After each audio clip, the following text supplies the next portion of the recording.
Behavior is either determined by one's genes, environment, or an interaction between the two, all of which you're born into.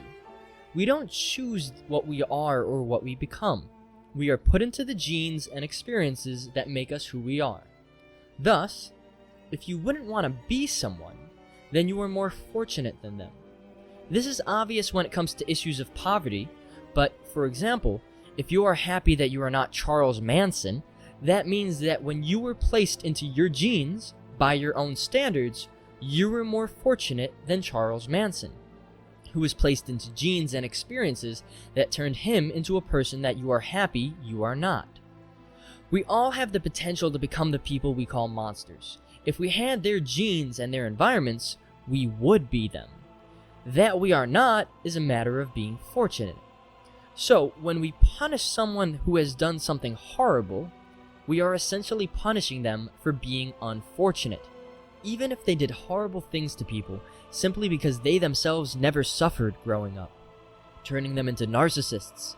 If they now must suffer punishment, then they themselves are victims to that experience. They had no choice in their environment, since free will is an illusion. Thus, they were unlucky that they became who they are, and now, by punishing them, we are simply making them suffer because they were unlucky. It's the epitome of adding insult to injury. And our brain has a horrible time coping with this reality. So we lie to ourselves.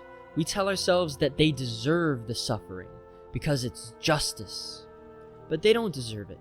Just because the punishment is often necessary, for example, we need punishments to be used as deterrents, and we need to separate dangerous individuals from society, but just because it is practical doesn't mean we should trick ourselves into thinking that it's ideal. In psychology, there is something called the just world phenomenon. Because we desperately want to believe that we deserve good things, and because we dreadfully fear bad things, we tell ourselves that good things happen to good people and bad things happen to bad people. We create the fallacy of free will and a just world to justify the good things happening to us and to justify the punishments that occur to others. Essentially, it's cognitive dissonance, tricking us that because the way society functions is practical and productive, it must also be ideal. And from there, we feel free to take pleasure in others' torment because they deserved it. But this is not the case. And while Schadenfreude is often unavoidable, we should call upon all our willpower to be remorseful when a punishment must be enacted. We should recognize that punishment is only done because we do not yet have the resources to help victims of shitty genes and an unlucky environment, in a way that would eliminate their suffering. Yes, we need to live in a practical world, but we shouldn't allow the cognitive dissonance to trick us into thinking that this world is ideal. It isn't, and never will be. But if we can accept reality and be honest with ourselves, then maybe we can make baby steps towards the ideal world. Baby steps, careful not to run too fast, because, as they say, the road to hell is paved with good intentions. And speaking of good intentions, we shouldn't aspire to see justice, because justice is immoral. It's merely causing more suffering just because of past suffering. There's nothing moral about that. The satisfaction we get is nothing less than a satisfaction of our own bloodlust. We should only do what punishment is absolutely necessary to protect people, and it should only be done with a heavy heart.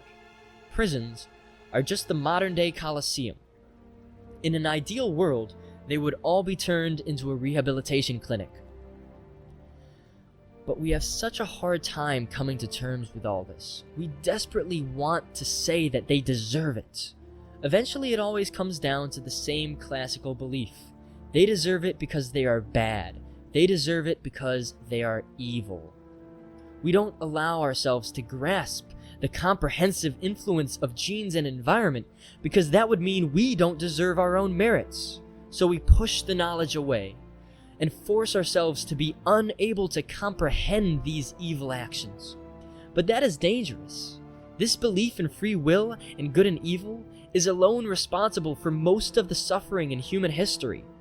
Every war in history has been waged against evil on both sides. So think about it like this. Our empathy, or understanding of another's cognitive experience, always comes from a projection of our own personal experiences. We might project an exaggeration of a personal experience or a combination of different experiences, but we can't comprehend an experience that is too alien to us. This is why the best way to feel sympathy for someone is to imagine yourself in their situation. All of our relatedness comes from our emotions towards ourselves, and a projection of that self-knowledge onto others. And thus, it's impossible to actually empathize with someone who is experiencing something too far off from anything we've experienced. All we can do is imagine, by combining different pieces of our own experiences. So when we put a negative trait onto someone or some behavior, that tends to be a projection of some aspect of ourselves. After all, if their traits were too far off from any of ours, we simply wouldn't be able to comprehend it, and thus wouldn't be able to project it onto someone else. We often tell ourselves that we just can't comprehend what was going through someone's head when they did something horrible. And that might be true sometimes. You truly may not be able to comprehend some person's thoughts. But the second you explain them as being evil, well, now you've made it understandable. Now you've made it relatable.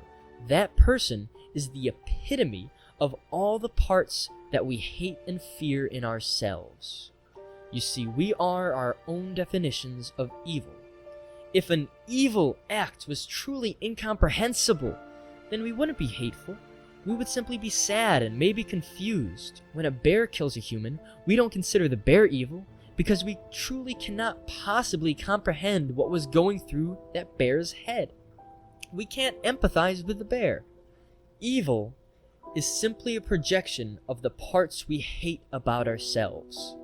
Think about religion's attitude towards evil and it becomes obvious.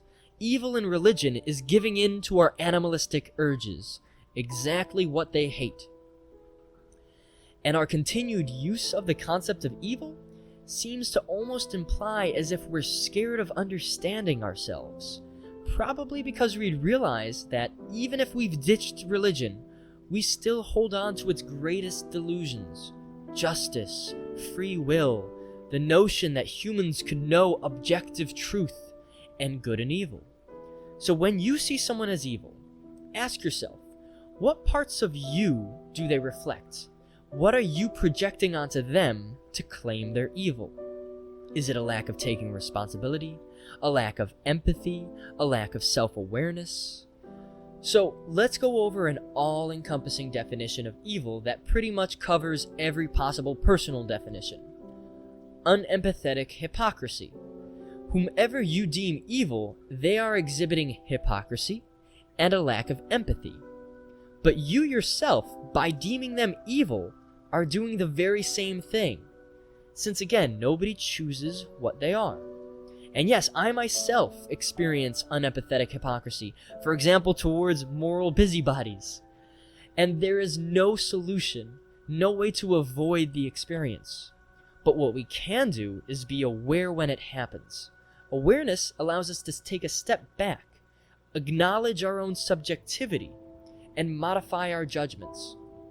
All morals are subjective. Free will doesn't exist, and we are simply placed into the brains we received. We are nothing more than fortunate to have our merits, and others are nothing more than unfortunate to have their flaws. Yes, we must protect people from pain and suffering, and must prevent future suffering as best as possible. But the only way to rid ourselves of evil is to recognize that true evil doesn't actually exist. And maybe, just maybe, the way to minimize suffering and hate and horrible violence is by empathizing with it, and understanding why it happens from the perspective of those who did it, so that in the future we can prevent whatever environment created.